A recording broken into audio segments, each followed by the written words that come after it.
আসসালামু আলাইকুম সবাইকে। কেমন আছেন সবাই?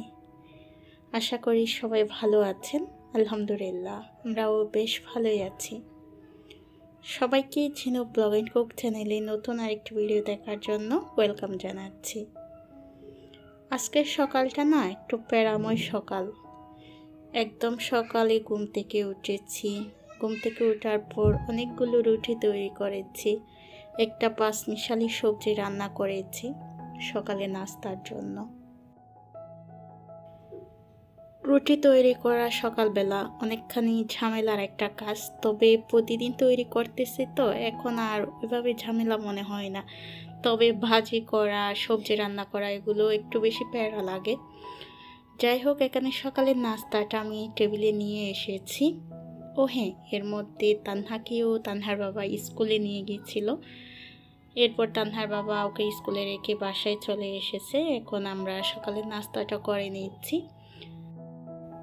আজকে ভিডিওতে আপনাদের সাথে অনেক গুরুত্বপূর্ণ একটা জিনিস শেয়ার করব, যেটা আমি আমার সংসারের জন্য কিনেছি। আমার রান্নাঘরের কাজ সহজ করার জন্য মূলত কিনা। এখন অনেকখানি ব্যস্ত সময় পার করতেছি। তানহাকে সময় দেওয়া, তাহাকে সময় দেওয়া, সে সাথে সংসারের কাজকর্ম সব কিছু মিলিয়ে আসলে অনেক ব্যস্ত সময় পার করতেছি। তানহাকে স্কুল থেকে আনতে যাওয়া, স্কুল থেকে আনার পর ওদেরকে গোসল করানো, খাওয়ানো, ঘুম পাড়ানো সব কিছু মিলিয়ে না অনেক বেশি ব্যস্ততার মতো দিয়ে যাচ্ছি। যার কারণে আবারও আগের মতো আসলে ওইভাবে ভিডিও মেক করা হচ্ছে না। আপনারা আমাকে অনেকে কমেন্টস করে বলেন আপনারা আমাকে মিস করতেছেন। আসলে প্রতিটা ভিউয়ার্স আমার কাছে কতখানি গুরুত্বপূর্ণ আমি আপনাদেরকে বলে বোঝাতে পারবো না। আপনারা যখন লিখেন আপনারা আমাকে অনেকখানি মিস করেন, তখন সত্যি অনেক বেশি ভালো লাগে। ইচ্ছে করে আবারও আগের মতো ভিডিও মেক করি। এটা আমার শখের কাজ, আমার ভালোবাসার কাজ, ছেড়ে দিতেও পারতেছি না। আবার এক নাগারে ভিডিও আপলোড করতে পারতেছি না। এর মধ্যে আবার তানহার স্কুলটাও অনেকখানি দূরে, ওখানেও অনেকখানি সময় চলে যায়। প্রতিদিন আপনার 1 থেকে 1.5 ঘন্টা চলে যায়। তো সব মিলিয়ে বুঝতেই পারতেছেন পেরেই উঠতেছি না।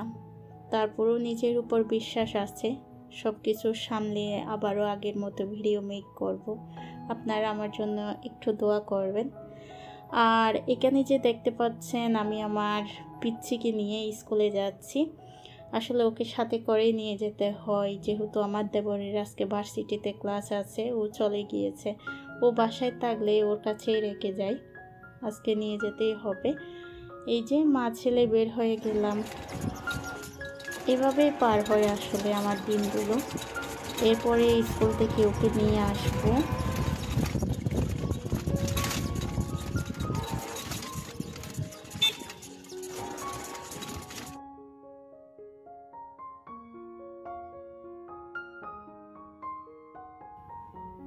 মনে হলো না ম্যাজিকের মতো স্কুলে গেলাম আর আসলাম, কিন্তু না, এর মধ্যে অনেকখানি সময় পার করেছি। প্রায় 1 ঘন্টা মতো চলে গিয়েছে। দেখেন আমার মেয়েটা কি করতেছে। আসলে যখন ক্যামেরা দেখে 2 ভাই বোন মিলে এতখানি দুষ্টামি করে কি বলবো। তো এখন ওদেরকে একটু ফ্রেশ করে দেব, এরপর আবারও বিকালবেলা ভিডিওটা অন করব আমি। আপনারা যারা এখনও আমার ভিডিওটা দেখতেছেন প্লিজ ভিডিওতে একটি লাইক দিয়ে ভিডিওটা কন্টিনিউ করতে পারেন। অনেক দিন পর ভিডিও দিচ্ছি তো ভিডিওর ভিউ অনেকখানি কমে যাচ্ছে। আপনাদের একটা লাইক আমার ভিডিওটার শেয়ারের কাজ করবে, আমার ভিডিওর সার্কুলেশনটা বাড়িয়ে দেবে, অনেক আপু ভাইয়াদের সামনে ভিডিওটা তুলে ধরবে। ভিডিওর শুরুতেই আমি বলেছিলাম সংসারের জন্য অনেক প্রয়োজনীয় একটা জিনিস কিনেছি। এটা হচ্ছে সেই জিনিসটা যেটা আমি দারাজ থেকে কিনেছি। আমার রান্নাঘরের জন্য এই জিনিসটা না কিনলে আমি বুঝতেও পারতাম না এটা আমার সংসারের জন্য কতখানি প্রয়োজন। এই কাঠারটা দিয়ে আপনার 1 কেজি আলু যদি আপনি কাটতে চান, ভাজি করতে চান চিকন চিকন করে, তাহলে আপনার 5 মিনিটও সময় লাগবে না। আর এখানে কাজ করা এতটাই সহজ, আমার তানহা মাও চাইলে এখানে ভাজি করতে পারবে। জিনিসটা আমার কাছে বেশ পছন্দ হয়েছে। আমি তো বাসায় এনেছি, এটা 10-15 দিন হচ্ছে। তো এর মধ্যে বেশ অনেকবার আমি এটা ইউজ করেছি। এটা ইউজ করার পর আমার কাছে বেশ ভালোই লেগেছে। মনে হলো এটা আপনাদের মাঝে শেয়ার করি। যারা আমার মতো আছেন, যাদের ছোট বেবি আছে আর যারা জব করেন, তাদের জন্য অনেক উপকারী একটা জিনিস। এখানে 8টা ব্লেড আছে, একটা বক্স আছে। আপনাদের ভাইয়া রিভিউ দিচ্ছে, আসলে আমাকে দেখাচ্ছিল। এটা কেনার পর থেকে আপনাদের ভাইয়া বেশ কয়েকবার এটা দিয়ে ভাজি করেছে। এই আলু, গাজর এগুলোও আপনাদের ভাইয়ার হাতে করা।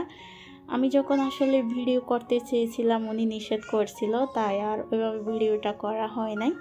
তবে এর পরের ভিডিওগুলোতে আমি চেষ্টা করব ডিটেলসে আপনাদের কাছে সব কিছু শেয়ার করতে। আলু আর গাজরের এই ভাজিটা আমার বাসার সবাই কম বেশি পছন্দ করে, প্রায় সময় করা হয়। তো আজকে যখন আপনাদের ভাইয়া কাটারটা নিয়ে ভাজিটা করছিল, তখন দেখলাম আপনার 5 মিনিটের মধ্যে এতগুলা ভাজি কেটে নিল। তো বুঝতে তো পারতেছেন জিনিসটা কতখানি প্রয়োজন। আর এটা আমার সংসারের একটা প্রয়োজনীয় জিনিস, আমার ভালো লাগার জিনিস হয়ে গিয়েছে, তাই আপনাদের মাঝেও শেয়ার করলাম। আপনারা চাইলে আপনারাও নিতে পারেন। জিনিসটা আসলেই ভালো, যদি আপনি একটু যত্ন করে রাখতে পারেন অনেক দিন ইউজ করতে পারবেন। এদিকে আপনাদের সাথে গল্প করতে করতে আমার বাগান থেকে কিছু মরিচও আমি ছিঁড়ে নিয়েছি। মরিচগুলা ভাজির মধ্যে দিলাম। এই মরিচগুলার ফ্লেভারটা অনেকখানি সুন্দর, তাই ইচ্ছে করলো নিজের হাতে লাগানো গাছ থেকে কিছুটা মরিচ ছিঁড়ে এনে রান্নাটা করি। আর আজকে ভাজিটা একটু বেশি পরিমাণে করতেছি, কারণ প্রথম দিন করলাম তো একটু এক্সাইটেড ছিলাম কাজটা করতে। বেশ ভালোই হয়েছে, আমার জন্য একটু উপকারে আসলো, কারণ আগামীকাল সকালবেলা আর ভাজি করতে হবে না, এখান থেকে কিছুটা তুলে রাখতেছি। আর আজকে রাতের জন্য আপনার মুরগির মাংস ভুনা করব, সেই সাথে একটুখানি ডাল রান্না করা আছে। এই তো এগুলো দিয়েই হয়ে যাবে।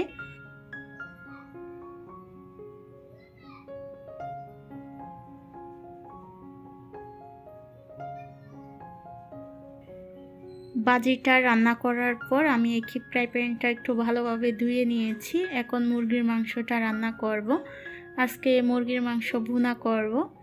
এখানে আমি রসুন কুচি, সেই সাথে আদা, আর আজকের মুরগির মাংসটা একটু আস্ত মশলা দিয়েই রান্না করব। মাঝে মধ্যে বাটা মশলা না দিয়ে এভাবে আস্ত মশলা দিয়ে যদি রান্না করা হয়, খেতেও অনেকখানি ভালো লাগে। এখানে আমি সবগুলো মশলা নিয়ে নিয়েছি পরিমাণ মতো। আর চেষ্টা করবেন যে কোনো রান্না একটু ভালোভাবে কষিয়ে নিয়ে রান্নাটা করতে। যত বেশি কষানো হবে রান্নাটা, খেতে তত বেশি ভালো হয়। এখানে আমি সবগুলো মশলা দিয়ে মশলাটা একটু ভালোভাবে কষিয়ে নিচ্ছি। এখানে ডিটেলসে ওইভাবে বলার কিছুই নেই, তাই আর ওইভাবে ডিটেলসে শেয়ারও করতেছি না। মুরগির মাংস সবাই রান্না করতে জানে। আমার হাজব্যান্ড তো বলে আমি কোনো কিছুই রান্না করতে পারি না, শুধু মুরগির মাংসটাই রান্না করতে পারি। আসলে মুরগির মাংস রান্না করা অনেকখানি সহজ, প্রায় সবাই রান্না করতে পারে। তবে যেটা হয়, এক একজনের রান্নার ধরন এক এক রকম। অনেকে কষিয়ে রান্না করে, অনেকে ফ্রাই করে রান্না করে, তাই বললাম আর কি। তো আমি মুরগির মাংসটা রান্না করে নিচ্ছি, সেই সাথে আপনাদের সবার কাছ থেকেও আজকের মতো বিদায় নিয়ে নিচ্ছি। ইনশাল্লাহ দেখা হবে আগামী রবিবারে নতুন একটা ভিডিও নিয়ে। আপনারা সবাই ভালো থাকবেন, সুস্থ থাকবেন। আজকের মতো বিদায়। আল্লাহ হাফেজ। আসসালামু আলাইকুম।